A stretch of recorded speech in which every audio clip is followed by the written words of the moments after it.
There it is. All right, there we go. Grrrr. Greetings, humans. Greetings, and welcome back to another fun-filled, but yet, I don't know, trepidatious episode here. Bear's actually kind of diving in between the showers here, in the center of the storm, the eye of the storm, as it were. Actually, it's not really an eye so much. Just kind of in between cells, I suppose. We've got, oh gosh, what's the name of it? Claudette. I believe his name is, tropical something and another Claudette out there. So Bear is kind of dodging between the showers, so it's going to be kind of an interesting episode here.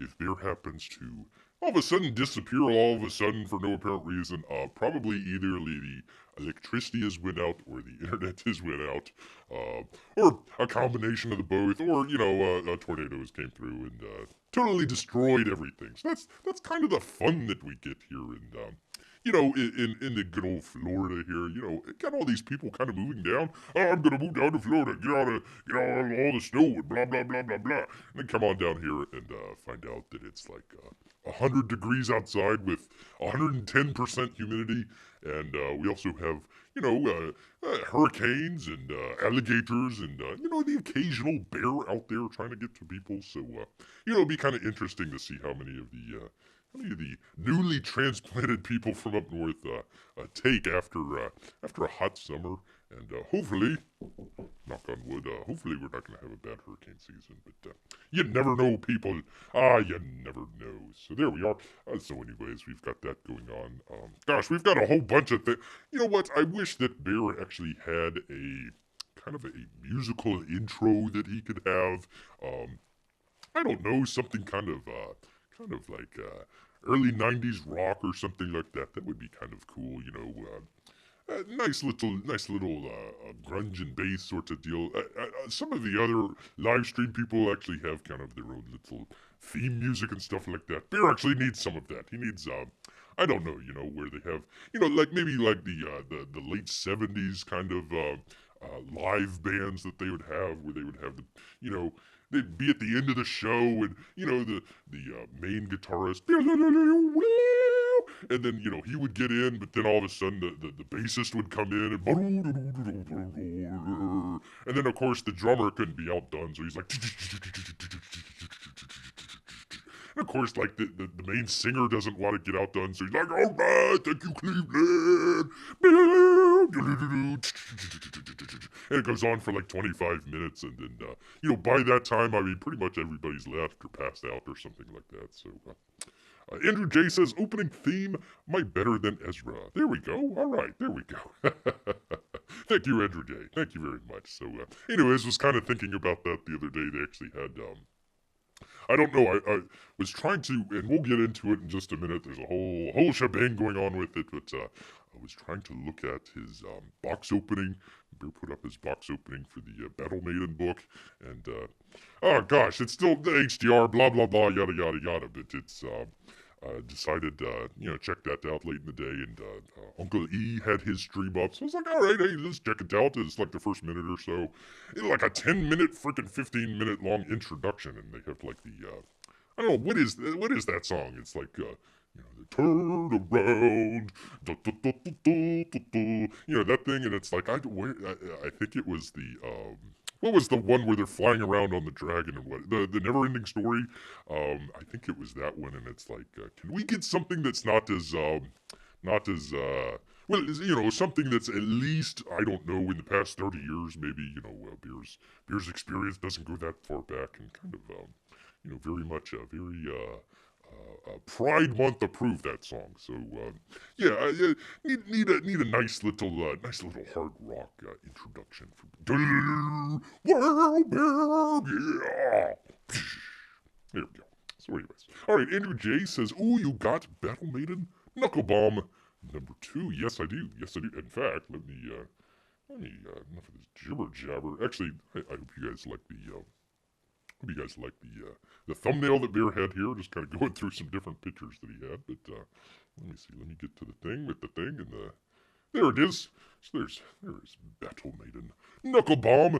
Actually, number 1 and number 2. Let me get to it here, but yeah, very much. So we're actually going to be doing the review of that a little bit later on, but a couple other things to get to first. But yeah, we've got Battle Maiden Knuckle Bomb #2, and of course Battle Maiden Knuckle Bomb #1, and of course Bear is also wearing his jersey as well because going to be keeping Bear's actually going to be keeping one eye on the game and one eye on the stream, so we'll see how that goes. But anyways, enough of that jibber jabber.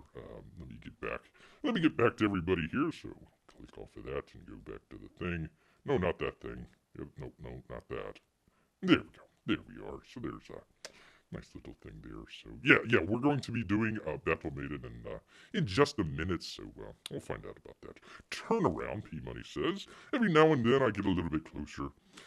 Thanks to Bear. No, it's in my head. It's stuck with that song. I don't. It's not that great of a song, but there you are. Sometimes in the vein of The Touch from Transformers the movie as a theme. Okay. There we are. Let's see. I'm trying to remember if I remember that one, but yeah. Anyways, trying to come up with some sort of theme for Bear. But anyways, enough of the jibber jabber that we got going on. Actually, we've got an update here from last week. Let me see if I can get to it here real quickly, because I mean everybody was kind of oh, that was a very interesting thing going on there. So I've actually got an update for it. Let me see if I can get to it here. We were actually talking about the DC County Jail, and they were going to do a voting for further. I don't know how you would describe it, but why is it not showing? Why is it not showing? Why is it not connected? Is it not? It is connected. What's going on here? Bear with Bear for just a second while he tries to fix his stupid freaking. I tell you what, this happens every time with OBS. Okay, so not that. Okay, so I do that. You click on that. No properties. Okay, all right. So I'm going to add. Let's see. It would be under the display, right? Display capture. Okay, display. We'll call it display capture 4. What the hell? Because the other ones don't work. All right. Let's see. And that's that. And does it not crop it? Oh, of course it doesn't crop it. Oh, all right. Well, okay. All right. 1 second, people. Bear actually tries to do every once in a while a professional show. It's not going to be today. He hoped it was going to be today, but once again, if it's not YouTube, it's something else that is screwing up. It's screwing up for Bear. All right, there we go. There we are, because now we can actually get to it. Because the best candidate probably always wins. I would say the best candidate always wins. So when all your candidates come from the jail, you probably want to pick the one with the most experience, I would suppose. So they actually went through, I can't believe it, but they actually went through the voting process, and congratulations, a convicted murderer wins a DC Advisory Neighborhood Commission race from his jail cell. This would be CNS News. Melody Archer, I believe she did that the last time. And congratulations to Joel Caston, the newly elected member of the DC Advisory Neighborhood Commission. There we are. A convicted murderer won the race for DC Advisor Neighborhood Commissioner of a district east of Capitol Hill. Oh boy. From his jail cell this week. Joel Caston, congratulations, was convicted of first-degree murder for killing, so I would assume you would be when you kill somebody, when he was just 18 years old. As CNS News previously reported, he was, and actually Bear reported as well, he was one of 5 incarcerated candidates who were vying for the seat. And now, at 44 years old, he will represent the D.C. neighborhood. That includes, the D.C. jail, the Harriet Tubman Women's Center, and the new luxury apartments right across the street from the jail. As the ANC commissioner, Caston will receive a tablet to attend upcoming meetings and use email to keep in touch with constituents. I've been saying this, I feel presidential, Caston told WUSA from inside the jail on Wednesday. I feel like the president, a public servant who can deliver. Yes, indeed. Actually, I probably would say that Mr. Caston's rap sheet is actually probably smaller than the current occupant there. When asked what the public isn't hearing on the outside that needs to be heard inside the ANC meetings, Keston said, I think the main thing missing from these conversations is our humanity.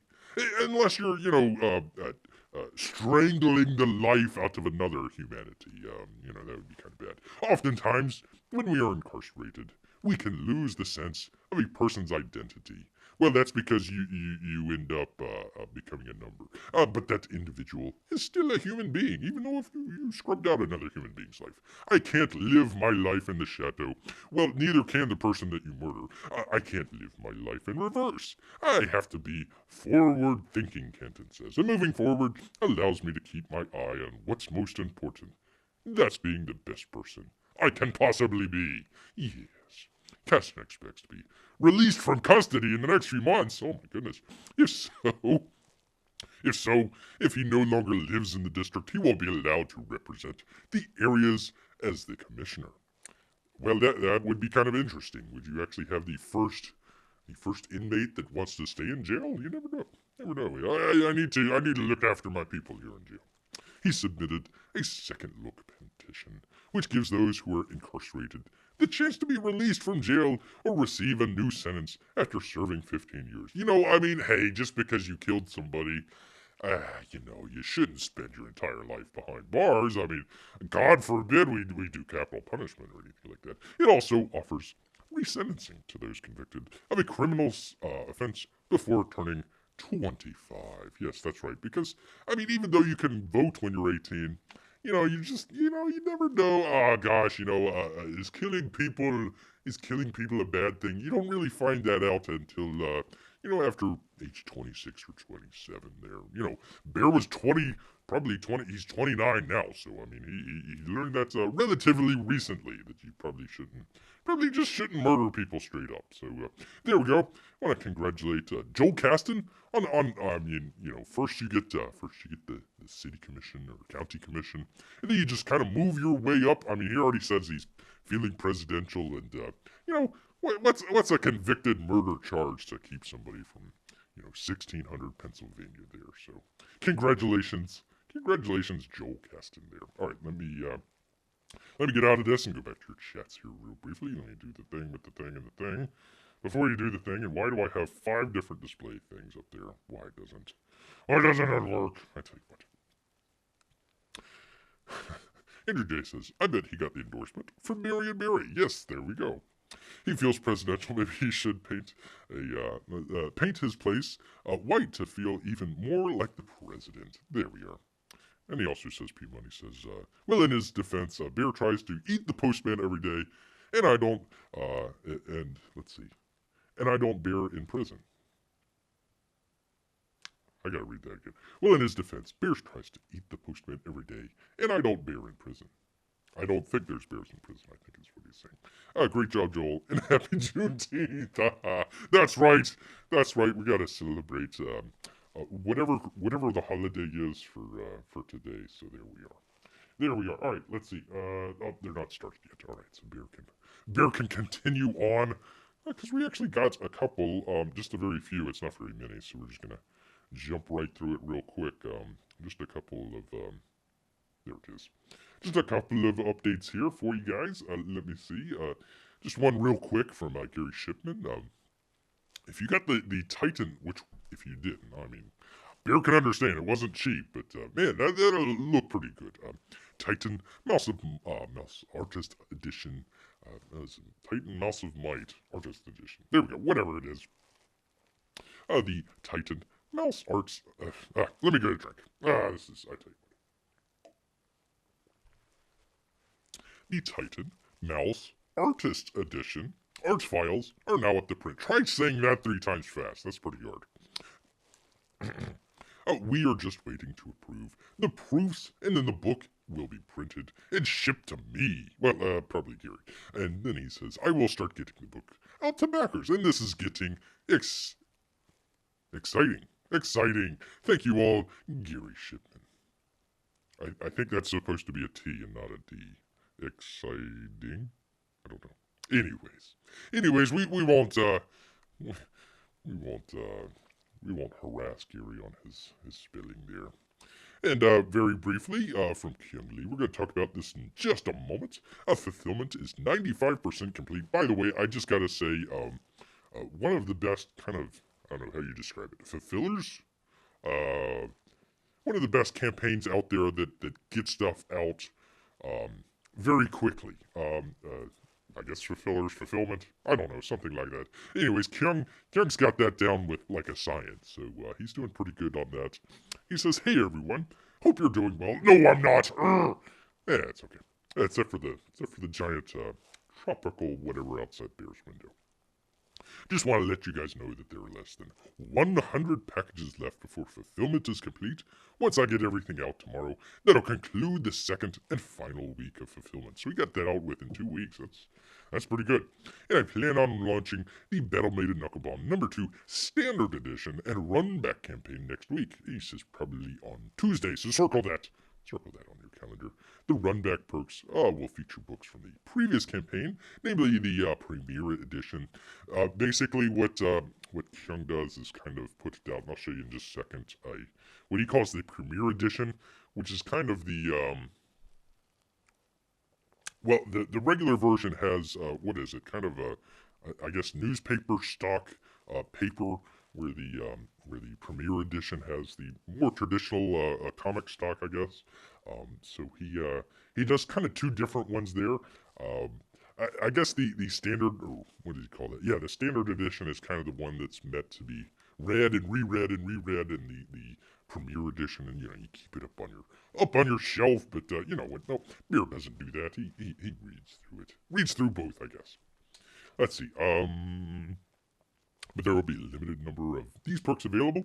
I have to tally up the inventory this weekend to get an accurate count before the campaign goes live, but the Mikuro Comic Club members will be receiving an email at launch with links to the hidden 10% discount perks. Ooh, there you go.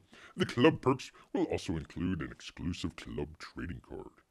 If you backed one of our previous campaigns, you've already been part of the club. But if you're not sure, you can sign up at the... pardon me. There we go. On the Mikuro Comics website. Thank you guys so much for your support. None of this would be possible without you. Well, little Timmy McTimerson. And don't let anyone tell you otherwise. Well, even though little Timmy's ordering it, Bear's not gonna let anybody tell him otherwise. That's right. So, anyways, there we go. Talking about Battle Maiden Knuckle Bomb.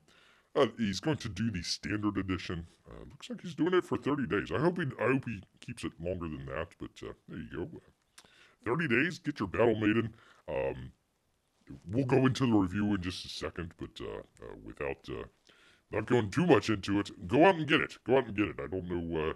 If I forget who said what last time that they didn't get it, but yeah, definitely check it out. Definitely check it out there. So, all right, let me get out of that.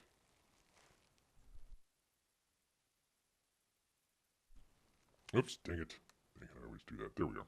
Actually, let me do the... there's Beer. There's Beer. Yes. Okay. Let's see. Let's see. P-Money says, sorry, don't want Bear in prison. That's what... yeah, you don't want that, or to drop the soup either. Boy, how many comics has Timmy been deprived of? Actually, Bear was asked, how many has been back so far, and I think last time he checked, I think it was somewhere right around, I think it was like right around 90. Now, I think some of that is like duplicate orders and stuff like that. So, if you order 2 books or something like that, I'm not sure if that counts or something like that. But anyways, about 90 or so. So I mean, not bad for for what, going almost on 3 years now, I suppose. Let's see. Bear started his show. I think it was July. It was in the middle of July somewhere. So almost 3 years there. So yeah, I mean, what you'd figure maybe 20 to 25 a year or something like that. So there you go. There you go. But kind of slowing down just a little bit there. But that's all right. That's all right. Okay, so let me get some drink. Most important of all, because we actually got let me get to it here. Turn on the light. gotta turn on the light, otherwise it doesn't look right. Alright, let me do the thing with the thing. And the thing. There we are. There we are. There we go. Actually, you know what I can do? Let me do this number. Let me see if I can do this. And then, oh, Bear, you're gonna do something amazing, aren't you? There we are. Let's see, where can I put this thing? Can I put it over here? There we are. There, I'm talking about although it's, although it's talking about Graveyard Shift there. We're actually talking about Maiden Knuckle Bomb, so, there we are. There we go, because we're going to talk about Maiden Knuckle Bomb. Both number one, look at this, that is out of there, and number two, let's see, you see, number one is over there off to the right, and number two is right over here to the left. I think the card is getting a little washed out here, so I'll take that off, but here you go, so you can see. Sorry, P-Money, if I'm getting you in trouble here, but there we are. He was getting a little trouble last time because Bear was showing some stuff, and I don't know if Lady P-Money was too thrilled about that. Oh, and Bear, very important info. Montreal. Well, we're not going. I don't want to bore Andrew J here. Don't want to bore Andrew J with the P-Money and Bear sports show here. Actually, you know what? That would be a good thing. You know, what's the commercial? It's like the Emu and Doug. So it would be like you would like Peabody and Bear. Yeah, there we go. Yeah, Bear actually saw that last night. Crazy stuff. I tell you what. But you know, we got the old one rooting for. Let's see. Can I get his number there? There we go. Oh, Palat. My man Palat there, number 18. So there we go. Keeping a close eye on it. 15 minutes left. No score. Crying out loud. Anyways, alright, enough of that. Actually got stuff to go here. Actually, we need to talk about comics, not sports hockey. Actually, Bear's, he was gonna try and do a thumbnail with, I was trying to do something with horse hockey, but I couldn't find any good pictures with horses with skates on them. So had to go with the second attempt here. All right, enough of this jibber jabber. We actually got Battle Maiden here to talk about. enough of that. Okay, let's see. Battle Maiden Knuckle Bomb. Am I missing something? No. Okay. So what we got here? Got Battle Maiden the other day. Just very briefly, I want to just kind of mention this and let me know in the chat or let me know elsewhere if you're watching this later. One of the things Bear's trying to do is do what's called HDR video, which is kind of a wider gamut of essentially would be colors, but also light levels as well. The best way to describe it is kind of the boxes of crayons that you would get. You know, they kind of had the smaller box. That's kind of what you're looking at now, and then what would be HDR would be the big huge box with like 50,000 different colors in it. And that would be the HDR, but YouTube doesn't really like it very much, especially when you're trying to upload it, and Beer's had a lot of issues with that, so wanted to have the box opening out first, was trying to get it out yesterday and then today, and it's just not working. I don't know what's going on. I might have to change it around or something like that, but long story short, it actually came, let me see if I can, bear with me here. It actually came with a bunch of different goodies, which is, you know, Kyung, kind of went all out with it. He's got this little standee here. There we are. Pretty cool. And a number of prints. Nice prints. There's actually two of them there. Let's see. And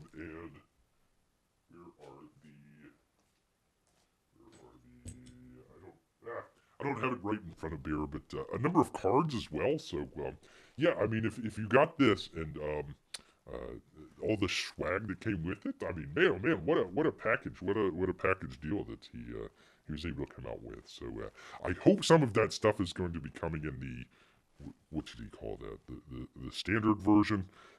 Some of that stuff comes in the standard version. If not, maybe kind of offer that for people. But yeah, he did a really good job with that. But we're just going to talk about the main comic here instead of all the swag that's going on with it. But so Battle Maiden 1, this one, was one of Bear's favorite comics. Wasn't expecting it at all.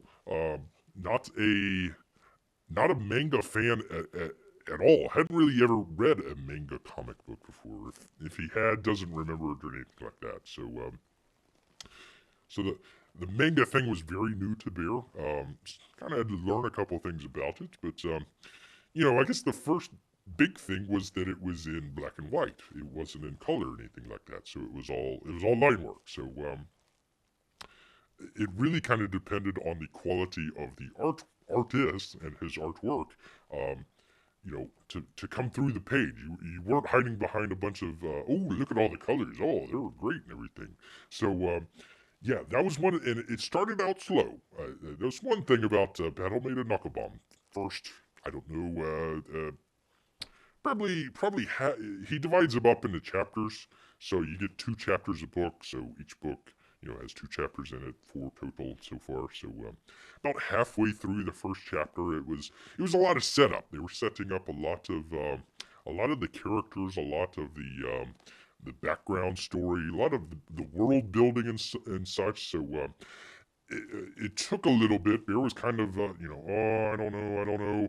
And then about halfway through, finally started to get into the action, started to get into the butt kicking action that Kyung Lee is known for, and his thick ladies as well.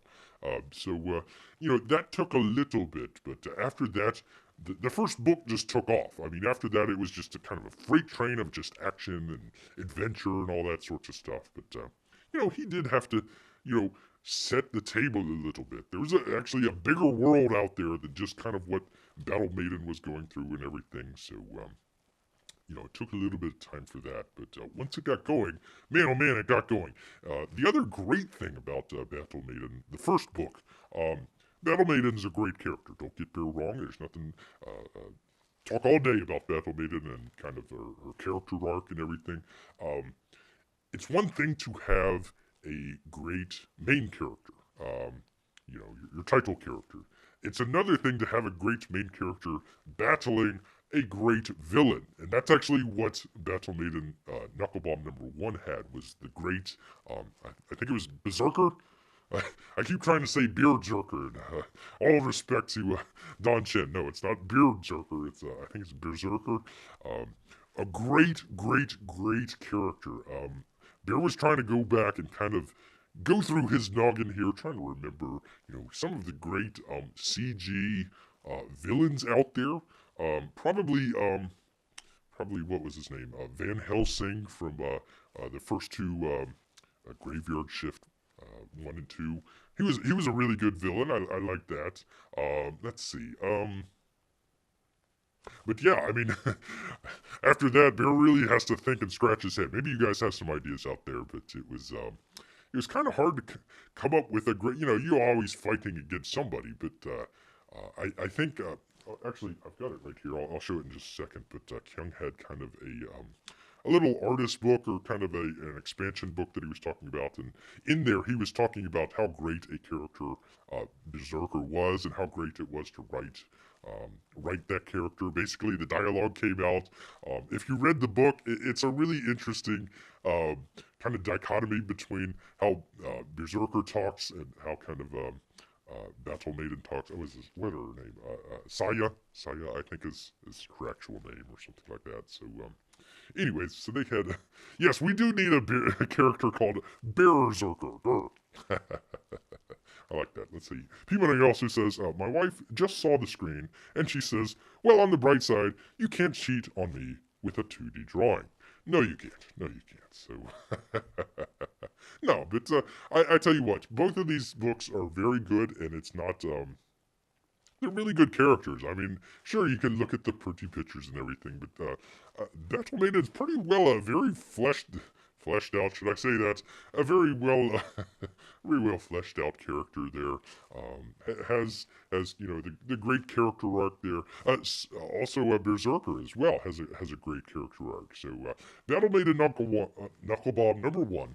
I'm saying that 3 times fast. Was Bear's #1 book. Out of all the Comicsgate books that have been out or come out, night and day, night and day. One of the great ones out there. Battle Maiden 2 basically starts up right where the first book ends up. The two characters are fighting. Battle Maiden and Berserker, they're out there fighting it out, battling it out and everything. And, they get to, basically, they fight to a draw. Berserker, is able to escape, come back another time or something like that. You're figuring, okay, all right, at the very end of the book, they're gonna get right back into it, and it's gonna be a great and awesome fight. No, no, and again, I don't want to spoil it for anybody. I'm not gonna try and spoil it for anybody, but no, it basically took the world building of the first book and just multiplied it times five. It was the very beginning of the book was kind of the reverse of the first book because there was a lot of great action that happened within the first 10 or 15 pages or so. And then after that, it was a lot of exposition. A lot of, let me see if I can show here real quick. Bear for 1 second while he grabs it. Grab the book here. Grab the book. Actually, it came out with a really cool, what does he call it here? What do you call it? A supplement. A very cool supplement. It talks about, actually, the whole book is nothing but characters and some background and stuff like that. But let me just show you here real quick. Here's the book, by the way. Book. Here we are. You only got two. He only had two options. So you had kind of just the regular book, and then you had kind of the, I forget what it was called, kind of like the deluxe version or something like that that came with the extra book. What does he call it? The C2 supplemental, as it were. So anyway, he's got that. Very nice book. It was a read through. Man, oh man, that took quite a while.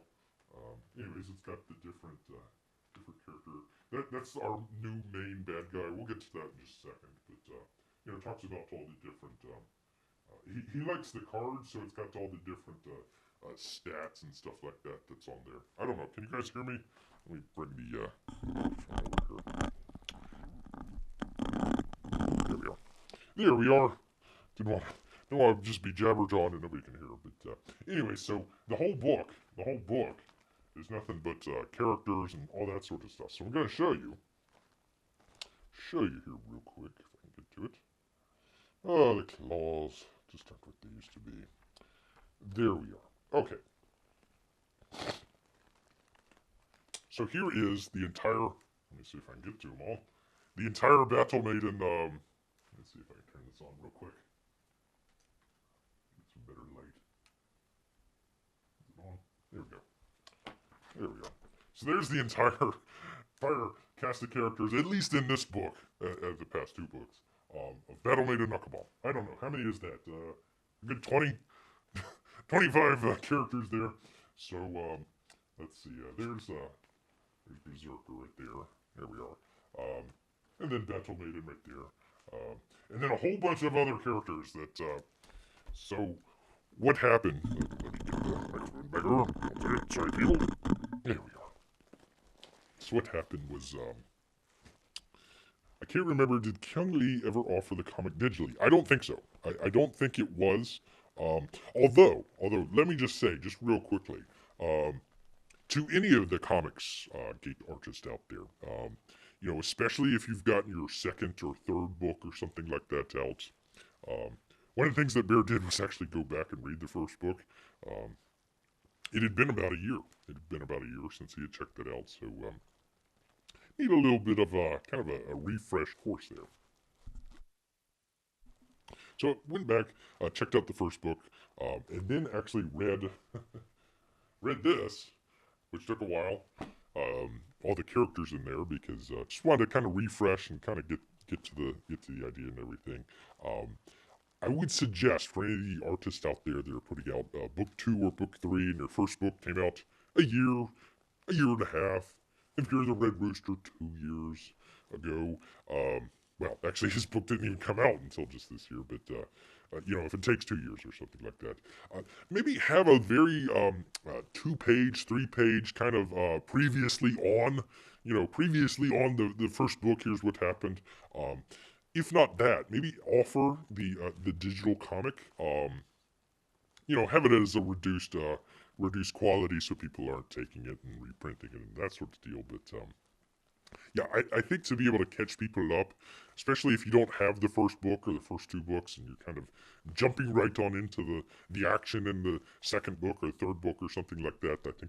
I think having something like that actually helps. Oh, okay, this is what happened. Okay, so and so is connected to so and so. All right, now I can go forward and stuff like that. So I think that would be something that some of the artists out there might want to kind of take a look at in the future or something like that. So, no, I don't think Kyung ever offered it digitally. He might offer the first one digitally. Kyung is a lot like your boy Zach, where basically he offers. Let's see, the last campaign I think had 4 items. It was the book, I think 2 books, if I'm not mistaken. Anyways, it was a book and something that came with it. He offered a sketch cover book, and then he also offered a 11 by 9 sketch as well, or drawing, whatever. This campaign, he only offered the book, and then also the book with um, the supplemental. So that was it. That was, you know, it wasn't like Baskin Robbins where you got 32 flavors. I mean, you got 2 choices. That was it. So that was it. So yeah, I don't think he's offered a digital version, but Bear could be wrong. He could be wrong. Let's see. I never knew about the standard edition. I might get that. Yeah, definitely check out the standard because yeah, he offers it. I believe it's at a lower price, and it just kind of comes in a format where it's easily not readable, but it's not as in pristine condition as the premier editions. It's got the rougher pages and stuff like that. So yeah, I would definitely would recommend checking it out and everything. So all right, where was Bear at? He was talking about that. He was talking about something. Yeah, Andrew J says I like that. Just keep it simple. Yeah, I don't mind if he would have additions to it. Like he's got his Mirakumo, how do you pronounce it? Store where he does like the challenge coins and all the other stuff. I think that would be neat to do an add-on once you get the product. But yeah, just offer 1 or 2. Really missed out on. Was hoping that he would do a sketch cover this time, but that's all right. That's all right. Okay, where was Bear? Where was anyways? He was talking about. I lost my place, but book number 2 kind of starts right back up where book 1 ends up. Um, but then they kind of go into a lot of exposition for all the characters that they introduced. You saw all the different characters that they introduced.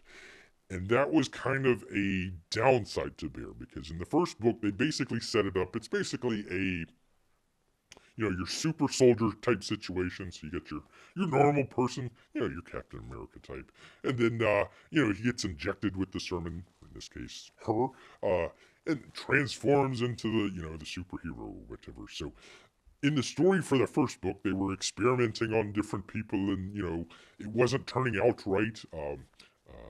Battle Maiden's uncle was in charge of all that stuff, and one night Battle Maiden meets up with the uncle, and Berserker shows up and basically shoots Battle Maiden. So now I hope I'm not spoiling this for a year-old book here, but anyways, goes into the lab there to save his niece and injects her with the serum that he'd been working on. So she gets the superpowers, but without Mirakumo. Thank you. I have it right in front of me, but sometimes bears. I tell you what. Now he can speak English, just not Japanese. What can you do? What can you do? So, anyways, where was I? Let me take it. There we are. So, in the first book, they have kind of implying. In fact, they show a lot of the stuff where they have the different monsters. I'm just going to call them monsters. The different monsters that they've created. And one of them had escaped from the lab. So they had kind of a little side story in the very first book talking about one of the mutants or monsters that escaped. And then it shows kind of a rogues gallery, I suppose, of the different monsters. And you figure, oh, okay, he's taking a lot of inspiration from video games and stuff like that. So in the first book, you have kind of I'm trying to remember the name of the character. I forget. It was sort of like a monkey type character, I suppose, that Battle Maiden had to fight first. So if you kind of think of the video game situation, kind of like maybe a mid-level boss. If you're, like a Super Mario Brothers game or something like that, you got the mid-level boss, and then Berserker would be the level boss or something like that. So okay, they've defeated the first level boss. All right, now another monster is going to get out, and Battle Maiden's going to have to fight them and all this other stuff. So no, none of that. That basically gets kind of broomed aside, and a lot of the time that was spent kind of building that up in the first series was kind of just kind of tossed to the side to make room for a new story and a new characters I should say, a whole bunch of different characters. Um, Instead of just kind of continuing with that story. And basically, and not to ruin the story, I'm not going to give anything away or anything like that, but it has a kind of a supernatural element to it. Um, so there's some interesting things there where there's a character. I think I showed her very briefly when I was doing the supplemental, the main bad guy character, and she kind of is a character from beyond our realm, I suppose, and she kind of creates these um, foes for Battle Maiden out of like clay and stuff like that. So it's kind of I forget what the name of the golem monsters, kind of something like that. So it kind of shifts between these sort of super soldier serum fighting monsters sort of deal to going to a supernatural thing, which Bear wasn't. That's not a bad idea, but it should have waited till issue 3 or issue 4 or something like that. There wasn't enough build up for that. In the first issue, there was plenty of build up for it. It was slow at first, but then once the action started, I mean, man, oh man, I mean, now you've kind of laid the groundwork. Let her go, let her battle out, and all that other stuff, and now you're having to redo a lot of this stuff. So let's see. Hyde was the character. Thank you, Andrew J. Oh, good to see you, Miguel. Good to see you. Bear has a Knuckle Bomb only fan subscription. No. So, so a lot of the time and I would say pages that was spent in Battle Maiden #1 was kind of broomed aside, and now you have to introduce new characters, which is taking up more pages, um, which kind of distracted from the story. You had Kyung. Let me just say this: Kyung is a great artist, and he has improved his art. I mean, from this, I mean, you can just tell from the covers. I mean, the second cover is a lot better, I think. So, let me turn off this light. There we go. So I won't reflect there. So he's doing a really great job with the artwork. He's doing a really, really, really good job with the writing. I was really surprised with all the character arcs. Um, Again, with the supplemental book here, there we are. There we go. He develops this huge world around it, but the downside is he just kept building the world, just kept making the world bigger rather than kind of playing within that sandbox a little bit. So the second book kind of has a little bit of a kind of a slightly less. If I was to rate Battle Maiden as a 10, the first book, the second would be kind of a 9 or 9.5. Not that it's bad or terrible or anything like that, but it just wasn't. It didn't complete the stuff that it was going for in the first book, just to expand the story for the second and third and fourth installments. The best way that Bear can kind of describe the two, and this isn't a knock, this isn't an insult, this isn't anything other than just kind of the way that Bear kind of thought about it, kind of going through everything. Again, not as a knock or anything like that, but if the first Battle Maiden was the very first Iron Man, the second Battle Maiden would be Iron Man 2. And I don't mean that in a negative light. I mean that in the second Iron Man, they decided, oh, okay, the first movie did really well. We're going to make another movie, and then it's going to be the series. So they started introducing a whole bunch of new characters, your Black Widows and whoever, in the second movie when they really didn't. They just needed to concentrate on the. Oh gosh, what was his name? the Russian Iron Man. What was his name? I would say Igor or Ivan or something like that. That should have been the main villain of the story. It ended up being uh, he kind of got a whole lot of scenes cut, and then you're introducing a whole bunch of different characters and all this other stuff. Um, it just didn't flow as well as the first movie did. You kind of had your sort of um, coming of age character story, and then your origin story, I suppose, and then you got your main villain there, defeat the main villain, go on to the next one, rah rah rah rah. Well, the second one kind of let it down because they were so concentrated on the world building that they forgot to, oh well, hey, wait a minute, we're making a movie. Let's just make sure that the movie is as good as possible, and then maybe if we want to expand the world or something like that, we can do that. I think the Marvel movies started to do that a little bit better, probably after the second Iron Man, where they would do kind of the what do they call that? The post credit scenes. So a lot of the world building would be going on in the post credit scenes. You would see the new villain coming up, or whatever the next movie is going to be. Oh, okay, you guys, something to look forward to there. So yeah, I think if Bear was going to rate it, I mean, again, one of Bear's. Listen, this is probably better than I don't know, 85% of most of the Comicsgate stuff out there, and that's not a swipe against Comicsgate or anything like that. But Bear was kind of trying to think. He's like, okay, Kyung is doing a really good job writing. I mean, that's a hard thing. Which, by the way, he actually had a video the other day. I'd encourage you guys to watch that, talking about writing and stuff like that. But yeah, in the second book, it just kind of took a little bit of a step back. But anyways, trying to think of the Comicsgate writers out there that you can kind of name. I mean, I can, maybe name a couple of them. Mark Polton did the Graveyard Shift series. Um, let's see, who did the Punchline? Um, I want to say Fowler. Is it Matt Fowler? Anyways, the writer for Punchline, I think that was a great writer. I think oh gosh, it's another four name one. The robot one. Oh gosh, Brian. What? Gosh, come on, Bear. Um, Gunship Thunder Punch. Ah, there we go. Sometimes the brain just doesn't work there. Brian there. A couple other artists maybe, but I mean, you don't really think of Comicsgate as the sort of, um, oh wow, that's some really great writing. Usually, it's a lot of artists out there, and works fine. That's all fine. There's nothing wrong with that or anything like that. But maybe sometimes the writing comes it's second, third or fourth or something like that. Kyung is doing a really great job with Chuck Dixon. Thank you very much. Thank you. Well, I don't know. Yeah, you might be right there, P Money. I'm not sure. You know what? I will, even though he's not in Comicsgate, I will give the Dirtworm. I will give Doug credit for being a good writer. He does do some good writing. I'll give Doug I'll give Doug credit for that. But again, he's not really in Comicsgate, so how do you.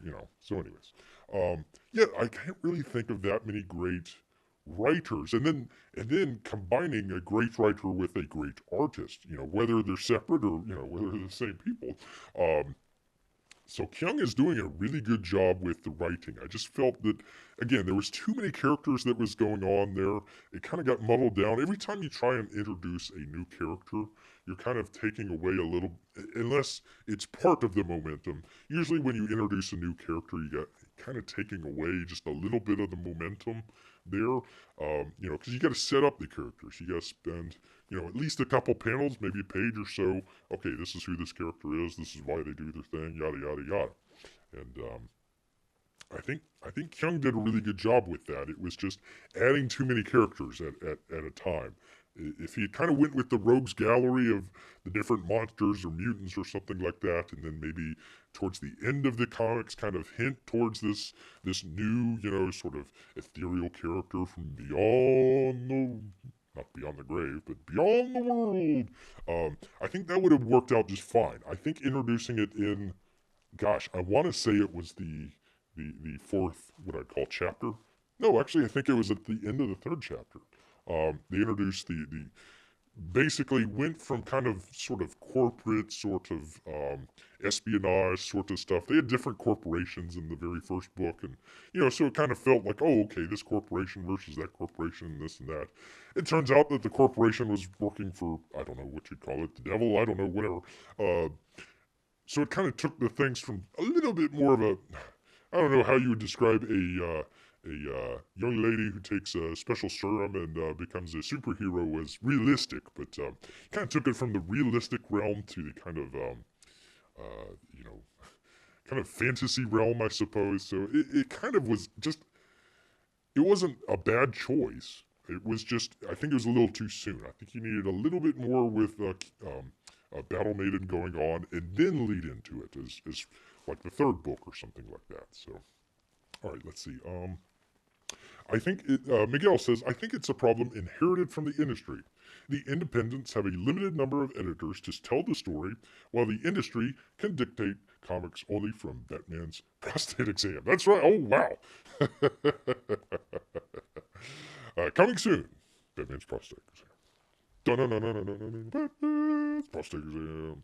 Yeah, so, and there was a whole, Bear's not trying to get into it or, even comment on, there was something going on earlier in the week, maybe late last week. Bear had his head buried in the sand. Um, Between comic writers and comic artists, and who's getting credit, who's not getting credit. Bear's not making a comment on any of that. That's not where he's coming from or anything like that. Um, Again, I don't. I think, like you said, Battle Maiden's probably better than 80 to 85% of the comics gate comics out there, but the comics gate comics are miles and miles and miles ahead of just your regular stuff out there. So that's not a knock, that's not a complaint, that's not a criticism of any of the creators or artists out there. Bear could probably do on one hand the amount of books that he's either gotten or seen out there that have just been meh. You know, I think a lot of this stuff is fine. I think once we get a little bit more into it, you're going to see a lot of the different creators. Hey, this is a great artist linking up with a good writer and kind of going from there. I think that's going to be kind of a little bit of what's going on in the future. I think once a lot of the creators kind of go through either first or second iteration of whatever, excuse me, whatever iteration of comics that they're coming out with. Oh, okay, I've put out this IP. Well, now I need another one. Okay, who do I go to? Where do I go? Who's got a good idea? That sort of deal. So I think we'll see a little bit more of that in the near future. Beer hoops, beer hoops. Oh, the one last thing, and it's, gosh, it might be a manga thing. Bear's not really sure. He hasn't really read that many manga. Well, Bear's only read 2 manga books, and both of them are Battle Maiden Knuckle Bomb. So, I don't know if this is too much of a criticism or not, but the very first book was a pretty straightforward sort of action adventure sort of comic book.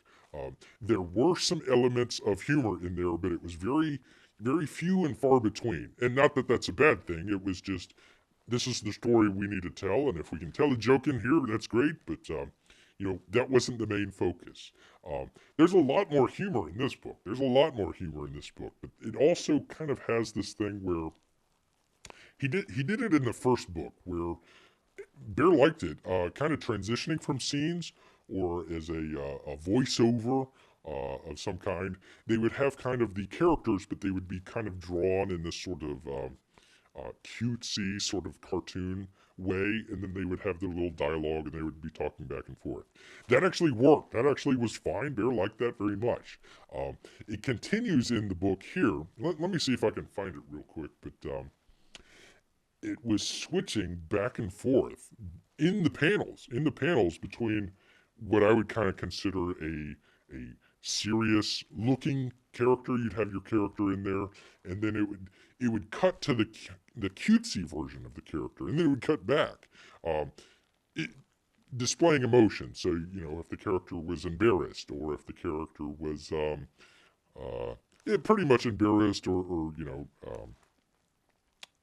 one of those emotions, they would kind of cut to the sort of cutesy look to it, and that kind of distracted Bear a little. Let me see if I can bear with Bear for 1 second as he goes through the book here. Just open it up. But yeah, it had this sort of kind of cutesy look to it. Let me see if I can find it here. Um, it was more distracting than anything else, but it might be just because that it's a manga, and that might be the sort of thing with the manga. Oh, there's the guy looking at the his his adult stuff that's going on there. Let me see if I can find it. Ah, okay. This might not be the best. This might not be the best version. Let's see if I can find another one. Well, there's this one right here with the kids, which kind of had the look to it. Let me show you here. So you can kind of see the kids there. They kind of got that sort of cutesy look. That's not what I'm talking about. Um, you got he's checking out the battle maiden right there. But he goes from the sort of normal, although he's crying there, sort of normal look, and that's what I'm talking about. The sort of cutesy sort of look to it. Oh, you can't see it. There we are. There we are. So it goes to that, but then like right here, he kind of goes between like the sort of cutesy sort of cartoon look to the sort of regular look that he had. And it's fine when they do that with like the character that's talking. I don't mind that. But when it kind of was going in between panels, and Bear's gonna have to go through it and find a better example of that. But yeah, it kind of was a little bit distracting, just a little bit. But I tell you what, I mean, out of all the stuff, you know, out of 1 to 10 is a 9.5. I think Bear's really just kind of nitpicking at some of the stuff here. Uh, the first book was just slightly better, but yeah, the second book, when he comes up with the campaign, I wouldn't discourage anybody from getting it. Definitely check it out. If you didn't get it the first round, I would say definitely check out these premium versions that they had here. If you're interested in collecting or anything like that. One of the cool things is they actually come numbered.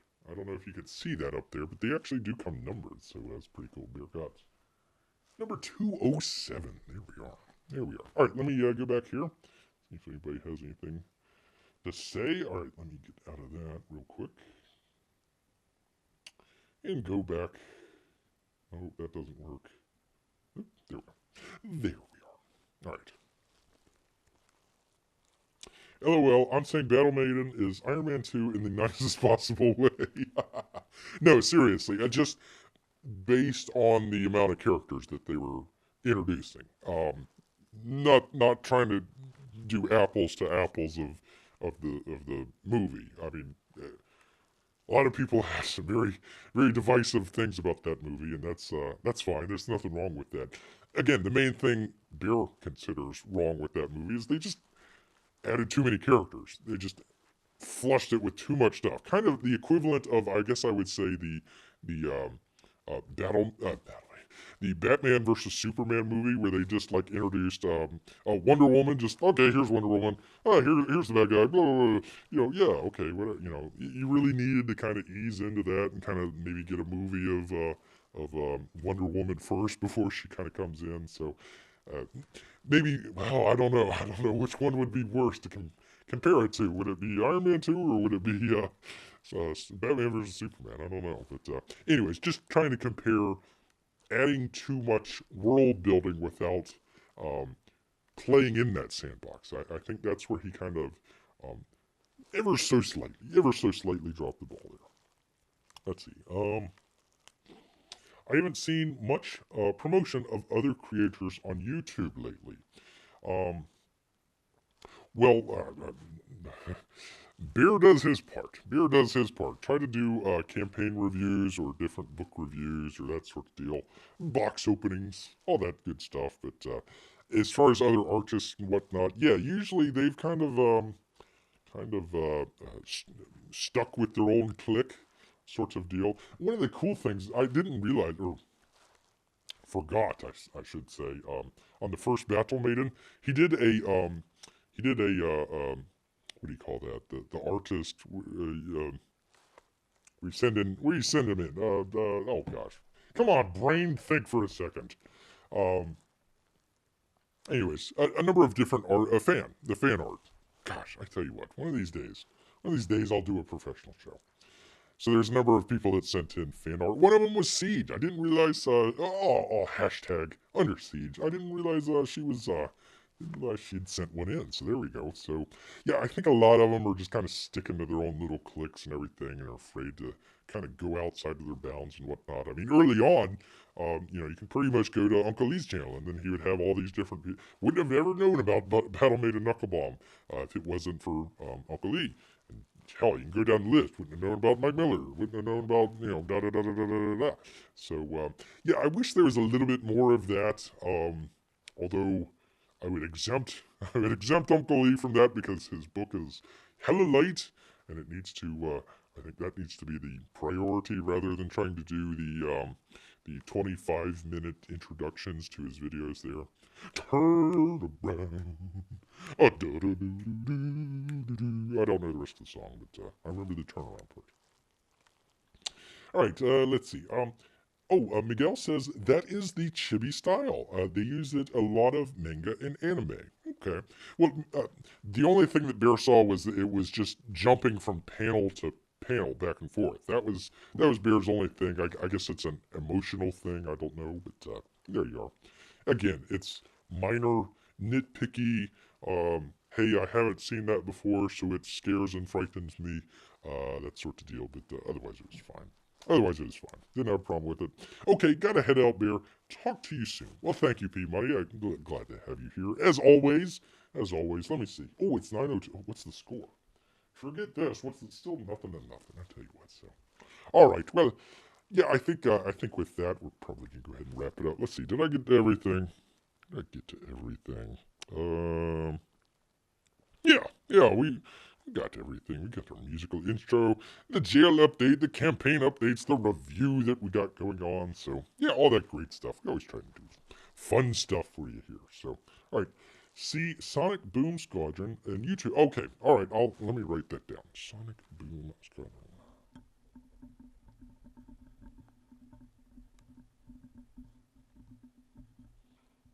Okay, yeah, we'll check it out.